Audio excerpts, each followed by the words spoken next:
If you're new to watercolors and you don't know what supplies to buy because they're kind of expensive and you don't know what they will yield for you, then I have put this list together that might be just right and just perfect. The goal behind this list is not to get you the cheapest supplies, but to get you the right supplies so that you remain motivated while you're going through your learning curve.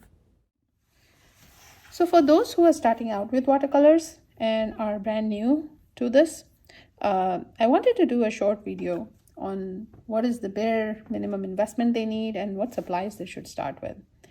There's so much available in the market that, it's easily, you can easily get lost or buy supplies that you would eventually not use.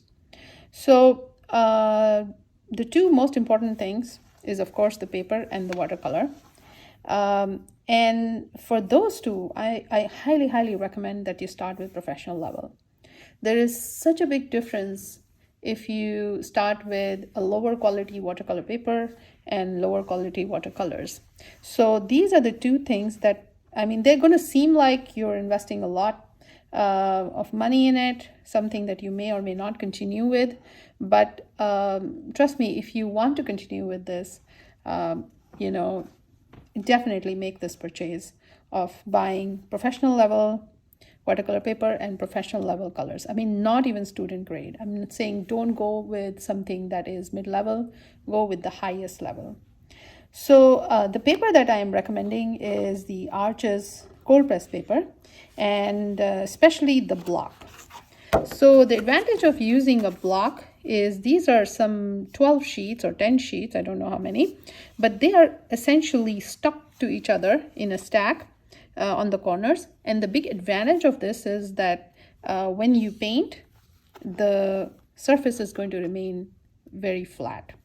And that is so important for the experience that you're going to have when you're painting.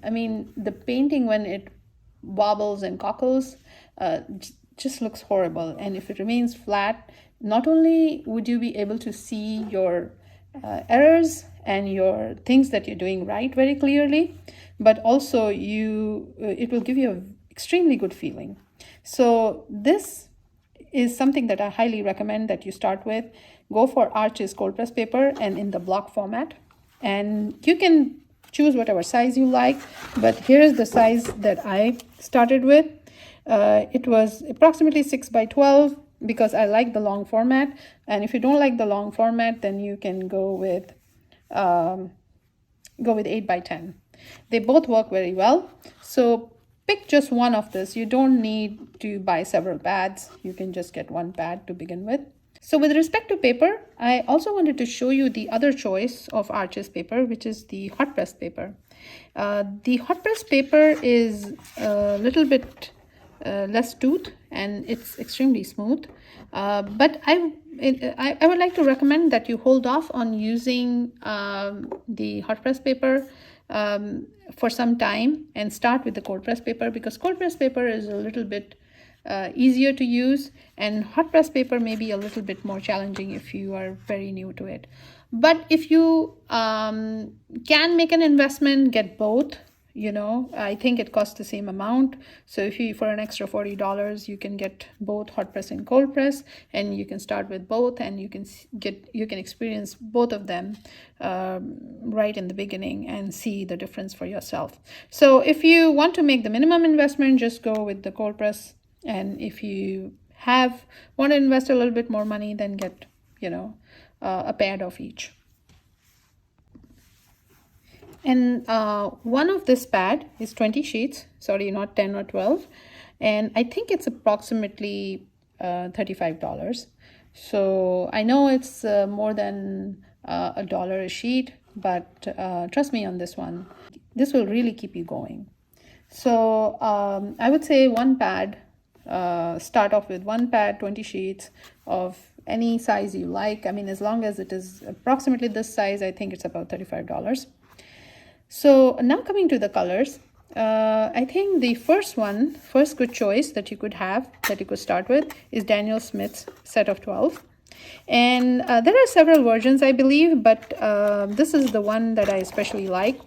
If you look at the colors that they have, it has buff titanium, Hansa yellow light, Hansa yellow medium, Hansa yellow deep, so 3 yellows.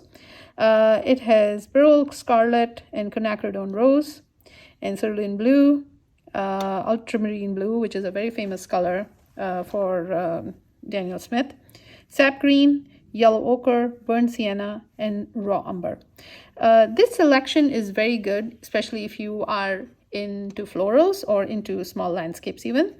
And I think it has a good range of colors to get every color you can think of, or any kind of inspiration that you're following. You would not struggle to achieve a certain color if you wanted to. And these are half pans, 5 ml, I think 5 ml quantity. And this set, I think Daniel Smith colors are especially, I would say, easier to use when you are a beginner, because they disperse very well in water and they give you, I think, slightly better results. They're a little bit less challenging to use. But if you don't like, or if you want to have a choice, you could even start with before I go to Holbein set, this I think costs the regular price is close to $100, but you can easily get, I think it's $86, but you can easily get it on sale many times, and you'd invest something like 50 or 60 bucks, maybe 65 bucks. So this is one set of colors that I recommend that you can start with. And if you don't like Daniel Smith for whatever reason, you can start with Holbein. This is a Holbein set of 18, and it has several more colors, a slightly larger selection. It has 3 yellows, 3 greens, a bunch of blues, I think 3 blues, and then it has a couple of browns and a white and a black as well. So this is another one you could start with. I think it costs somewhere around $150, or I think $180, if I can recall. So this could be your 2 starting sets if you wanted to start with. Again, if you're starting with Daniel Smith has a slightly easier dispersion, and I think if you're starting, you may get friendlier results versus Holbein. But if you want to challenge yourself, and if you want the painting to reveal your artistic style more clearly, then Holbein is the way to go, I would say. Now, brushes are something then that you could compromise a little bit. You don't need to get the most expensive brushes. I think Princeton Heritage is a good point to start. And here is a set of 4, which I feel is excellent. It has one 0 size brush, it has a size 3, and it has a size 10, and it has a flat brush. And I think this is all you would need if you're painting, you're doing paintings of this size, which is like a 8 by 10 or 12 by 6 or something. Of course, if you're doing larger paintings, I would say you would need larger brushes as well.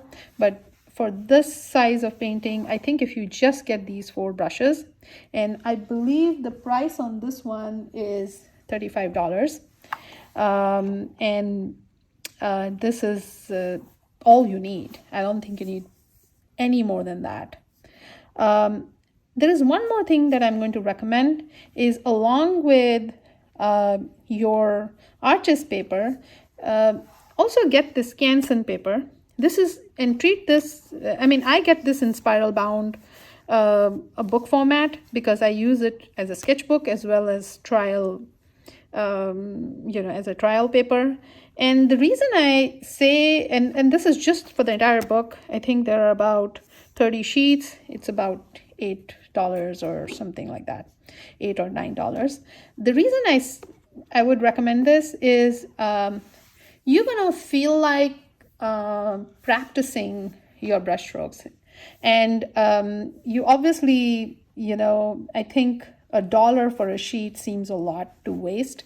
So anytime you are in experimental mode, there has to be a paper that gives you decent results. I mean, you can't obviously use your printer paper for watercolors. I mean, it would not do anything for you.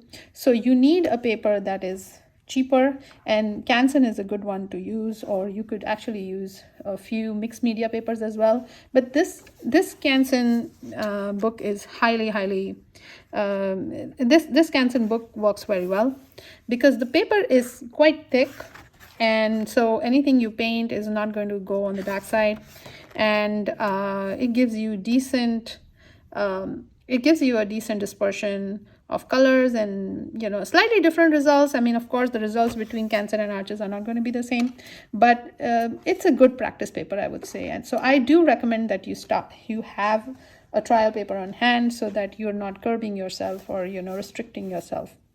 So this is about $8 or $9. The other supplies are something you can find at home. You can take any ceramic plate as a mixing tray, or you could use a plastic tray, which is $1 or $2. I wouldn't spend anything on a mixing tray. You can just pick something from your kitchen, and same goes for the jar of water. You can just pick any jar. And if you have spray bottles lying, they're pretty good, because the advantage of a spray bottle is, if you don't know this already, watercolors, one big advantage of watercolors is you don't waste them.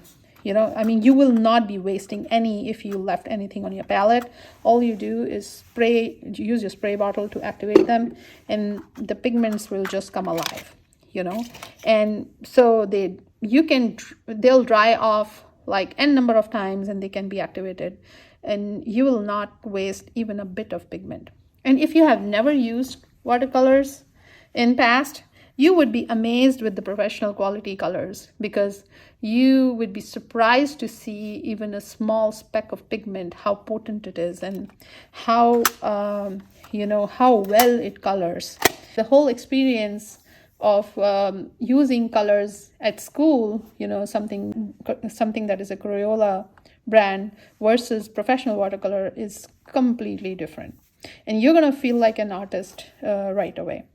So and if you went with Winsor Newton Cotman brand, which is like half the price, the experience is very, very different. It's I think you get yourself shortchanged, and I don't hope that on anyone. If you want to build yourself as an artist, you do need to try the professional level colors. Another thing you can buy is this masking tape for the edges of your painting. If you plan on framing your paintings, then you can paste this on the edges and have some gap between the edge and the painting. So this is a good one to have. I don't think it costs much. I think it's a few dollars. So I think that's all you would need. And I hope this video was helpful in exposing you to some of the supplies, and help you in making some decisions if you are starting out with watercolors, and make your purchases a bit more wisely.